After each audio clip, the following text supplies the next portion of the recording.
আসসালামু আলাইকুম ভিউয়ার্স, আশা করি সবাই খুবই ভালো আছেন। ফুলফিল ইওর ড্রিমস গ্রুপের পক্ষ থেকে আজ আবারও একটি প্রশ্নের সমাধান নিয়ে আসলাম, যা সমাধানে আপনার পরবর্তী যে কোনো চাকরি পরীক্ষা, প্রতিযোগিতামূলক পরীক্ষার জন্য, রিটেন পরীক্ষার জন্য অনেকটা গুরুত্ব বহন করবে। প্রশ্নটি হলো, স্বাস্থ্য অধিদপ্তরের নিয়োগ পরীক্ষা পদ মেডিকেল টেকনোলজিস্ট 19/12/2020 হয়েছিল। বাংলা অংশের সমাধান। 1 নং প্রশ্নের উত্তর, উপসর্গের সঙ্গে প্রত্যয়ের পার্থক্য কী? তো উপসর্গের সঙ্গে প্রত্যয়ের পার্থক্য সমূহ নিচে দেওয়া হলো। উপসর্গ থাকে শব্দের সামনে অথবা প্রথমে, প্রত্যয় থাকে শব্দের পিছনে বা শেষে। যেমন প্র যোগ হার প্রহার, গড় যোগ আমি গড়ামি। 2 নং প্রশ্নের উত্তর, সোনার বাংলা গর্ব মোরা কোন কারক? উত্তর হবে করণ কারক। 3 নং প্রশ্নের উত্তর, নীল যে আকাশ নীল আকাশ কোন সমাস? উত্তর হবে কর্মধারয় সমাস। 4 নং প্রশ্নের উত্তর, বাংলা গদ্যে বিরাম চিহ্ন ব্যবহারের কৃতিত্ব কার? উত্তর ঈশ্বরচন্দ্র বিদ্যাসাগরের। বাংলা ভাষায় বিরাম চিহ্নের ব্যবহার শুরু হয় 1847 সাল থেকে। 5 নং প্রশ্নের উত্তর, লাজুক লতা গ্রন্থটি কার রচিত? উত্তর মানিক বন্দ্যোপাধ্যায়। এই ছোট গল্পটি 1954 সালে রচিত হয়েছিল। 6 নং প্রশ্নের উত্তর, সন্ধি বিচ্ছেদ করো। বাগিশ ইকুয়াল হবে কি বাঘ যোগ ইস। ষড়যন্ত্র ষট যোগ যন্ত্র।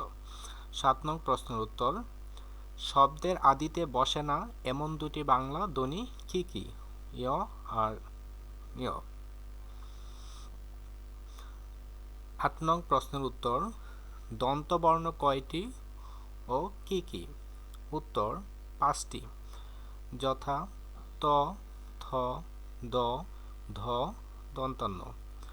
9 নং প্রশ্নের উত্তর, বিপরীত শব্দ। অনুরক্ত, বিরক্ত, অলস, পরিশ্রমী। 10 নং প্রশ্নের উত্তর, সমার্থক শব্দ দুটি করে। কপাল এর সমার্থক শব্দ হবে নিয়তি বা ললাট। দন শব্দের সমার্থক শব্দ হবে সম্পদ, অর্থ। 11 নং প্রশ্নের উত্তর, এক কথায় প্রকাশ। ক, গমন করার ইচ্ছা জিজ্ঞাসা। যে নারী সাগরে বিচরণ করে সাগরিকা। 12 নং প্রশ্নের উত্তর, অর্থসহ বাক্য রচনা করো। কত শত? অর্থ হচ্ছে অসংখ্য বা অপরিমেয়। তো বাক্যটা হবে, কত শত আছে নীতি কথামালা বাস্তবে কেউ মানে না। কচুবনের কালাচাঁদ অপদার্থ। রহিমের মতো এমন কচুবনের কালাচাঁদ আর দেখিনি বাবা। 13 নং প্রশ্নের উত্তর, শুদ্ধকরণ। তিনি তোমার বিরুদ্ধে সাক্ষী দিলেন। তো এটা ভুল দেওয়া আছে, তো এটা সঠিক আনসারটা হবে তিনি তোমার বিরুদ্ধে সাক্ষ্য দিলেন। খ, বাংলাদেশ একটি উন্নতশীল দেশ। এটাও ভুল দেওয়া আছে, তো এটার উত্তরটা হবে বাংলাদেশ একটি উন্নয়নশীল দেশ। ইংরেজি অংশের সমাধান। 14 নং প্রশ্নের উত্তরে আছে, fill in the blanks with appropriate article or preposition। তো 1 নম্বরে আছে হি ইজ ড্যাশ ইউরোপিয়ান। তো এখানে ইউ এর মতো উচ্চারণ হয়েছে বিদায় এখানে এ বসেছে। 2 number, he is dash LLB. তো এখানে যে ক্যাপিটাল এলটা আছে সেটা উচ্চারণ আমাদের বাউল অনুসারে হয়েছে, যার কারণে এখানে আমাদের এন বসেছে। He is dash one eyed man. আমরা জানি যে অনের পূর্বে সর্বদা কি হয়? এ হয়। দ্য ক্যান, সরি, তো বানানটা সম্ভবত মিস্টেক। তো the cat fond dash milk.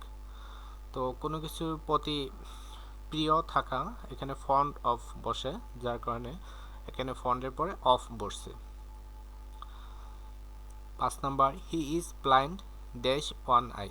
তো ব্লাইন্ডের পরে ইন বসে, যার কারণে এখানে ইন বসেছে। My house is adjacent dash to the school. তো এখানে অ্যাডজেসেন্টের পরে টু বসে, যার কারণে টু বসেছে। 15 নং প্রশ্নের উত্তর, make sentence with following phrase and idioms. Man of letters, বিজ্ঞ লোক। He wished to fashion for himself a career as a man of letters. 2 number, hard and fast, দরা বাঁধা। There no hard and fast rule in this college. All of a sudden, হঠাৎ। All of a sudden a tiger came out of the bus. 4 number, bag and baggage, পুতলা পুতলি নিয়ে। হার tenant left bag and baggage without paying the rent. 5 number, red letter day, স্মরণীয় দিন। 16 December is our red letter day. 16 নং প্রশ্নের উত্তর, translate into English. Dhaka Buriganga নদীর তীরে অবস্থিত। Dhaka is located on the banks of the Buriganga river. 2 number, এখন সোয়া 10টা বাজে। It is 10:15 now. এক হাতে তালি বাজে না। It takes two make a quarrel, মধু খেতে মিষ্টি। হানি টেস্ট সুইট, ইচ্ছা থাকলে উপায় হয়। Where there is a will there is a way. 17 নং প্রশ্নের উত্তর, correct the following sentence with appropriate verb or degree. The earth dash around the sun. তো এটা সঠিক আনসারটা হবে the earth moves around the sun. A mango has been dash eat by me. তো এটা আনসারটা হবে a mango has been eaten by me. 3 number, Laila is dance নাও। তো আনসারটা হবে Laila is dancing now. 4 number, Rina is beautiful than Rima. তো আনসারটা হবে Rina is more beautiful than Rima. গণিত অংশের সমাধান। 18 নং প্রশ্নের উত্তরে একটা অঙ্ক আছে, তো যেটার উত্তর হবে 15 বছর। তো আপনাদের সুবিধার্থে আমি অঙ্কটি পুরোপুরি ব্যাখ্যা সহ করে দিয়েছি। তো আপনাদের সুবিধার্থে ভিডিওটি পজ করে দেখে নিতে পারেন অথবা লিখে নিতে পারেন। 19 নং প্রশ্নের উত্তরেও একটি অঙ্ক রয়েছে, যেটার সমাধান আমি পুরোপুরি ব্যাখ্যা সহ দিয়েছি। তো আপনারা ভিডিওটি পজ করে এটা একটু লিখে নেন অথবা দেখে নেন, যাতে আপনাদের বুঝতে সুবিধা হয়। 20 নং প্রশ্নের উত্তরেও সেম একই রকম একটা অঙ্ক রয়েছে, যেটা উৎপাদকের বিশ্লেষণ। তো এটার সমাধান আমি এখানে দিয়ে দিছি। তো ভিডিওটি পজ করে আপনারা দেখে নেন, যেটা সমাধানে আপনাদের পরবর্তী পরীক্ষার জন্য কাজে আসবে। তারপর সাধারণ জ্ঞান অংশের সমাধান। 21 নাম্বার কি আছে দেখি। বাংলাদেশের সংবিধানে এ পর্যন্ত কতটি সংশোধনী আনা হয়েছে? উত্তর 17 বার। 22 নাম্বার, প্রথম জাতীয় সংসদের প্রথম স্পিকার কে ছিলেন? উত্তর হবে শাহ আব্দুল হামিদ। বাংলাদেশের পতাকা দিবস কবে? 2 মার্চ। হু এর সদর দপ্তর কোথায়? উত্তর হবে জেনেভা। আয়তনে বাংলাদেশের কততম দেশ? 94তম দেশ। বিশ্বে অলিম্পিক দিবস কবে পালিত হয়? 23শে জুন। মুজিব বর্ষের ব্যাপ্তি কোন তারিখ হতে কোন তারিখ পর্যন্ত?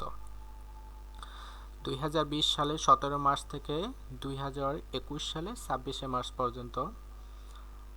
28 নম্বর, মহান মুক্তিযুদ্ধের 2 জন বীরশ্রেষ্ঠের নাম লিখুন।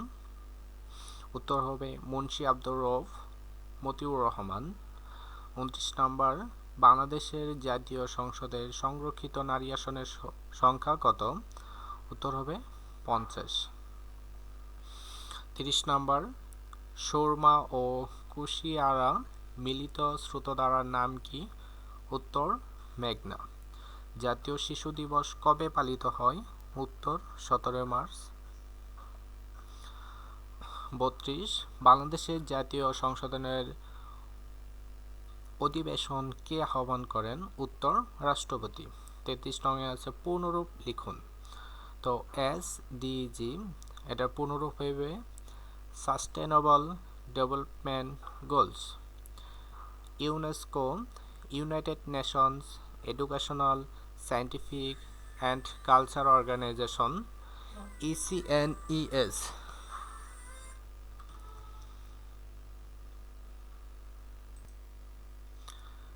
ECNES executive committee of the national economic council. তো ভিডিওটির সমাধান অথবা প্রশ্নের সমাধান আজকে এই পর্যন্তই শেষ। যদি কোনো কিছু আপনাদের কাছে ভুল মনে হয় তাহলে সেটা কমেন্ট বক্সে জানিয়ে দিবেন, যেন পরবর্তী এটাকে সঠিক করে দিতে পারি। ভিডিওটি সম্পূর্ণ দেখার জন্য আপনাকে অসংখ্য ধন্যবাদ। আরও ভালো ভিডিও অথবা যে কোনো প্রশ্নের সমাধান পেতে চ্যানেলটি সাবস্ক্রাইব করে নিন এবং বেল বাটনটি অন করে নিন, যাতে পরবর্তী ভিডিও সবার আগে আপনার চোখে পড়ে অথবা আপনার পেজে সবার আগে এসে পড়ে। আজ আর নয়, আল্লাহ হাফেজ।